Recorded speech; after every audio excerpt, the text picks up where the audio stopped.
All right, what up, YouTube? Marley G, back at y'all another episode of Running With Y'all, No Cap, No Filter. And tonight I want to run with y'all about the situation with Lil Wayne and Nivea. Now, Nivea just came off an interview, and she was talking about situations with Lil Wayne. I ain't see the whole interview, so I'm going to just go off a few things that I did come across and just use it for the video. So, basically, you know, she was talking about how her and Lil Wayne got together. Things was, you know, I guess moving fast, and she left Atlanta, you know what I'm saying, to come be with Lil Wayne. Mind you, this was when they were both young, you know. Wayne was still running the streets, messing with a lot of women or whatever. You know what I'm saying? He probably didn't slow it down a little bit, but, you know, back then he was savage. You know what I'm saying? Like, y'all think Nick Cannon and Young Boy and Future and, you know what I'm saying, these niggas savage. Lil Wayne was on some other shit back then. You dig? Like, he started this shit. But yeah, basically, you know, Lil Wayne was just feeding her dreams or whatever. I really think he probably did like her or whatever, because I remember seeing him at a basketball game in New Orleans. Like, I used to go to the back then they was called the Hornets. They the Pelicans now. But I used to go to the game and they was together or whatever. And, you know, they was a real, like, couple or whatever. So I ain't saying he didn't like her, but at the same time, he had real player ways. So, you dig? He moved her, you dig, from Atlanta, called her record label and said he wanted to do a song with her and got her number. When he got her number, he told her, yeah, I ain't really want to do a song with you. I just wanted to get your number. Yeah. Some smoothest player shit or whatever, you know what I'm saying? Making effort or whatever. So, she started talking to him. They started dating, you dig? And, you know, after that, he was like, yeah, you could quit your career, you dig? You ain't got to sing no more. I'm going to take care of you, you dig? I got you. You good. So her being young, her being in love, her rushing things, she actually, you know what I'm saying, quit her career at the height of her career. You did. Like, she had a few hits or whatever. I remember the McDonald's parking lot, I think, was one of her songs. She like quit at the height of her career, like peaking, you dig? So she still had potential to do way more. Like, you know, this was when she was first getting popping. And, you know, it's crazy that somebody just ended their career for a dude. So basically, you know, she stopped that. She moved in with him. And he was like, you know what? I always lived in a house. I ain't never lived in an apartment. We should get an apartment. And of course, again, she listened to him and moved in the apartment with him. But that basically was a whole plan just for him to move Toya back in.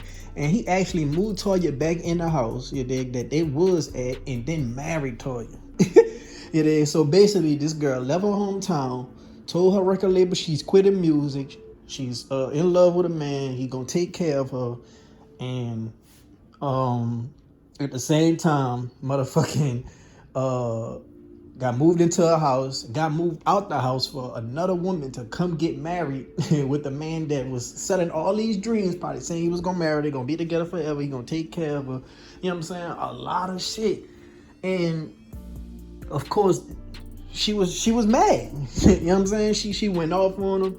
Yeah, she cursed him out, you dig? She was crying. She said she was gonna crash the wedding and all this and all that.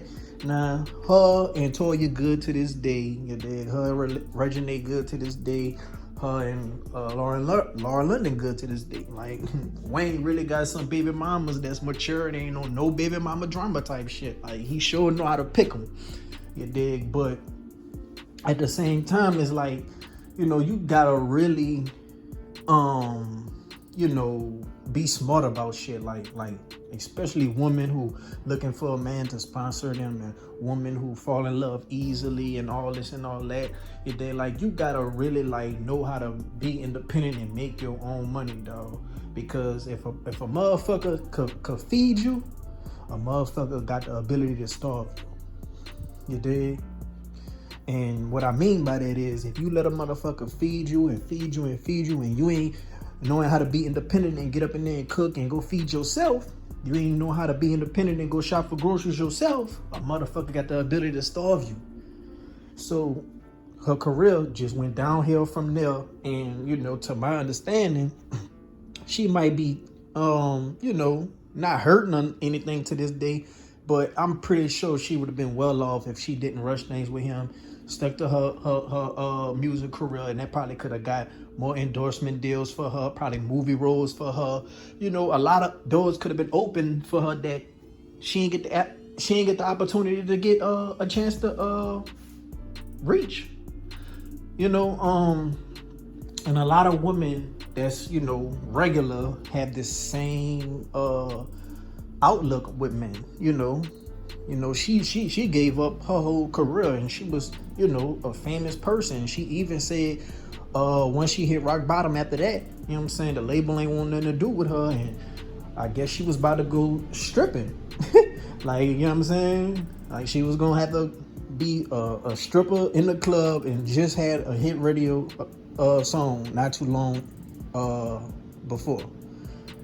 So the message is, you did, like, women gotta start knowing how to be independent. You did, like, get their own money, dog. Don't just try to invest in your looks to try to, you know, get a man. You know what I'm saying? And if you do get a man and he got money, dog, start your own business, and start your own hustle, and start your own independence. You dig? Like, know how to survive on your own too, where you don't need a man financially. Yeah, it's good to have a man as a provider. Yeah, it's good to have a man that could, you know, have the ability to, you know, shower you with gifts and things of that nature. But let that be an asset. Let that be a plus. You don't want to, you know, only be looking for a man because you can't do it yourself, or you don't want to do it yourself. Like, you gotta have your own bag. Like, women, y'all gotta have your own bag out here, dog. And, you know, you want to teach your daughters that as well. You dig? You don't want to depend on a man financially. You dig? And the same go with men as well. Like, you don't want to just be after no woman who gonna only want you to sponsor them, because the relationship will never work. You know what I'm saying? A lot of people feel like you need a financer and you need a romancer. You dig? But at the same time, if this man doing all the financing and this girl doing all the romancing, you know what I'm saying, he gonna eventually need to learn how to romance too. She gonna eventually learn how to, you know, bring finance too. To me, you know what I'm saying? That's what form a power couple. You know what I'm saying? When you well-rounded. You don't want to be a nigga who just got money but you can't fuck. You know what I'm saying? You don't want to just be a woman, you know what I'm saying, you can't bring nothing to the table but looks. Like, you want to be well-rounded for your partner. You dig? When it's time to get in your bag, you know what I'm saying, and do a little bit of romancing, you know what I'm saying, you got to get in that bag. When it's time to get in your bag and do a little bit of financing, even if it's not much, you know what I'm saying, just the thought that count. You know what I'm saying? Like, men like to be spoiled too, but you ain't gotta, you know, spend as much as a man, but it's the little things that count that a man can appreciate. So yeah, man, my message is, you know, basically, you know, anybody who see her story could, you know, learn a life lesson. You know what I'm saying? And then she was in our early 20s. We all was in our early 20s and probably made like the worst mistake when it come to love. We all been there. Like, you know what I'm saying? That's that age where you just love, but you just first understanding it. Like, when you young, that's that puppy love. But when you in your early 20s, you just understanding it, and them emotions, you know what I'm saying, that shit could take over your mind, and that shit could tear you down and ruin your future. And then it could have you motherfucking got, you know, traumatic stress in that shit. You got post-traumatic stress from that. Like, that shit'll fuck up future relationships and make you be hard to trust someone and all that, because you gonna start having flashbacks and shit. So yeah, man, I feel like the early 20s, that's that hard love. And another thing about it, you know what I'm saying, like I say, she rushed things. When you 20 years old, you rush things. You don't listen to nobody, because I'm pretty sure her mama or her daddy gave her advice and said, don't do that. Her grandma, her auntie, a close friend said, yeah, don't do that. You know what I'm saying? Y'all could be together, but at the same time, work on yourself. You know what I'm saying? Build yourself up. Don't just go ahead on and share what you got going down, especially if it's your dreams and your passion. Like, if y'all working towards something, women, you working towards a degree, or you working towards a business company, idea or whatever, stick to that plan. Don't let a man knock you off your pivot. And vice versa for men too. Like, y'all gotta get yourself right before y'all could get in a relationship, or just be in a relationship with somebody. Things would have been different if her and Wayne was together for a long time. She did her music career for like 8 to 10 years.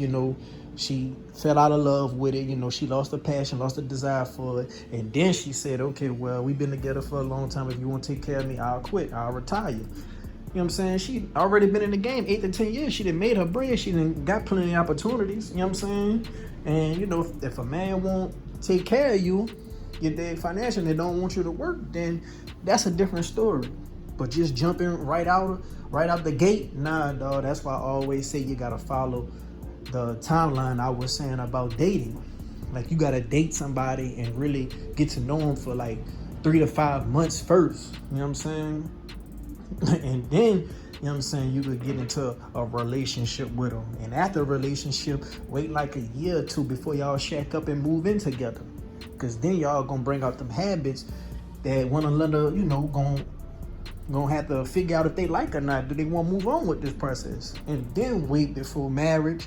You know what I'm saying? Have fun with each other first before marriage and kids get involved. And then when marriage comes, then you have kids. You know what I'm saying? But black people, like I said, we be all over the place with that timeline, and we just do that shit ass backwards. We fuck around and have kids before we shack up. We fuck around and, you know what I'm saying, motherfucking marry each other before we even we'll have kids before we marry each other. Like, it just, we do the whole timeline in the wrong process of order. Cause a motherfucker, to get you, they're gonna motherfucking feed you who they want you to believe that they are. You know what I'm saying? You ever heard the saying, like, a motherfucker stop doing what they did in the first place to get you? It's just like a job interview. When you go on a job interview and you're trying to get the job, shit, you gonna tell everything that person interviewing you to get that position. But once you get that position and you figure out how to, like, beat the system or whatever, cut corners, things of that nature, how to get away with shit, then that true self gonna come out. Now you gonna start showing up to work late. Now you gonna stop being dependable. You gonna start trying to leave early. You gonna having excuses to get out of work. You know what I'm saying? You gonna cut all type of corners. You dig? And that's no different than a relationship. You dig? Like, that's one of the best analogies I could give you. So, my advice to, all the women, you dig? Like, just stop looking for a sponsor. Like, get your own bag right.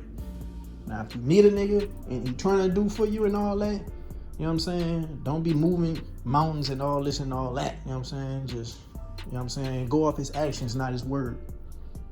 You dig? And whatever money he is breaking you off with, invest that money.